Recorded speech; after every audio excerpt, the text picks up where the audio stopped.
এক যে ছিল পান্তা বুড়ি। সে পান্তা ভাত খেতে বড্ড ভালোবাসত।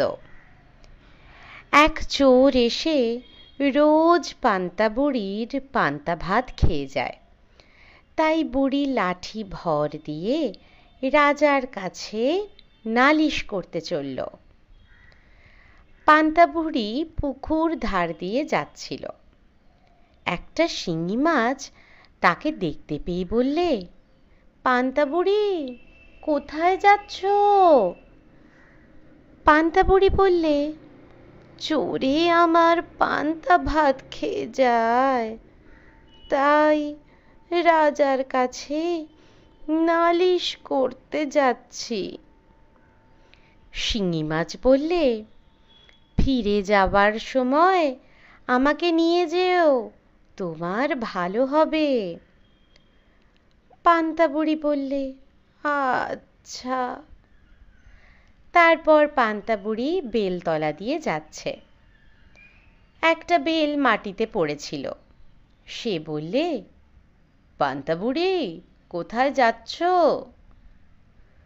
পান্তা বুড়ি বললে, চোরে আমার পান্তা ভাত খেয়ে যায়, তাই রাজার কাছে নালিশ করতে যাচ্ছি।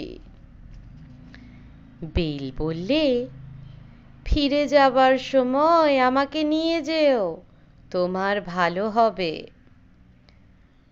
পান্তা বুড়ি বললে, আচ্ছা। তারপর পান্তা বুড়ি পথের ধারে খানিকটা গোবর দেখতে পেল। গোবর বললে, পান্তা বুড়ি, কোথায় যাচ্ছ? পান্তা বুড়ি বললে, চোরে আমার পান্তা ভাত খেয়ে যায়, তাই রাজার কাছে নালিশ করতে যাচ্ছি। গোবর বললে, ফিরে যাবার সময় আমাকে নিয়ে যেও, তোমার ভালো হবে। পান্তা বুড়ি বললে, আচ্ছা। তারপর খানিক দূর গিয়ে পান্তা বুড়ি দেখলে পথের ধারে একখানা খুর পড়ে আছে। খুর বললে, পান্তা বুড়ি, কোথায় যাচ্ছ? পান্তা বুড়ি বললে, চোরে আমার পান্তা ভাত খেয়ে যায়, তাই রাজার কাছে নালিশ করতে যাচ্ছি। খুর বললে, ফিরে যাবার সময় আমাকে সঙ্গে নিও, তোমার ভালো হবে। পান্তা বুড়ি বললে, আচ্ছা। তারপর পান্তা বুড়ি রাজার বাড়ি গিয়ে দেখলে রাজামশাই বাড়ি নেই। কাজেই সে আর নালিশ করতে পেল না। বাড়ি ফিরবার সময় তার খুর আর গোবর আর বেল আর শিঙি মাছের কথা মনে হলো। সে তাদের সকলকে তার থলে করে নিয়ে এলো। পান্তা বুড়ি যখন বাড়ির আঙিনায় এসেছে, তখন খুর তাকে বললে, আমাকে ঘাসের উপর রেখে দাও।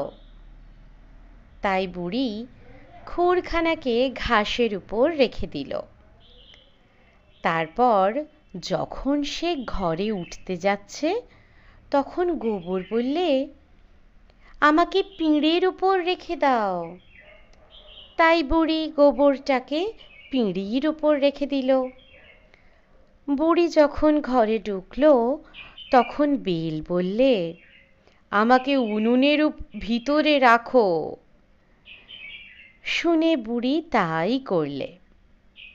শেষে শিঙি মাছ বললে, আমাকে তোমার পান্তা ভাতের ভিতরে রাখো। বুড়ি তাই করল। তারপর রাত হলে বুড়ি রান্না খাওয়া সেরে ঘুমিয়ে রইল। ঢের রাত্রে চোর এসেছে। সে তো আর জানে না সেদিন বুড়ি কি ফন্দি করেছে। সে এসেই পান্তা ভাতের হাঁড়িতে হাত ঢুকিয়ে দিল। সেখানে ছিল শিঙি মাছ। সে চোর বাছাকে এমনি কাঁটা ফুটিয়ে দিল যে তার দুই চোখ দিয়ে জল পড়তে লাগলো। শিঙি মাছের খোঁচা খেয়ে চোর কাঁদতে কাঁদতে উনুনের কাছে গেল। তার ভিতরে ছিল বেল। চোর যেই আঙুলে তাত দেবার জন্য উনুনে হাত ঢুকিয়েছে, অমনি পটাশ করে বেল ফেটে তার চোখে মুখে ভয়ানক লাগলো। তখন সে ব্যথা আর ভয়ে পাগলের মতো হয়ে সেই ঘর থেকে ছুটে বেরোবে, অমনি সেই গোবরে তার পা পড়েছে। তাতে সে পা হড়কে ধপাস করে সেই গোবরের উপরেই বসে পড়ল। তারপর গোবর লেগে ভূত হয়ে ব্যাটা গিয়েছে ঘাসে পা মুছতে।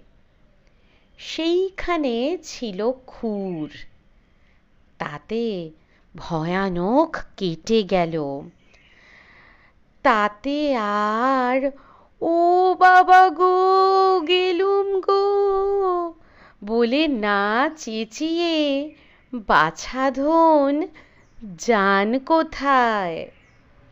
তা শুনে পাড়ার লোক ছুটে এসে বললে, এই ব্যাটা চোর, ধর ব্যাটাকে, মার ব্যাটাকে, কান ছিঁড়ে ফেল। তখন সে চোরের সাজাটা হলো।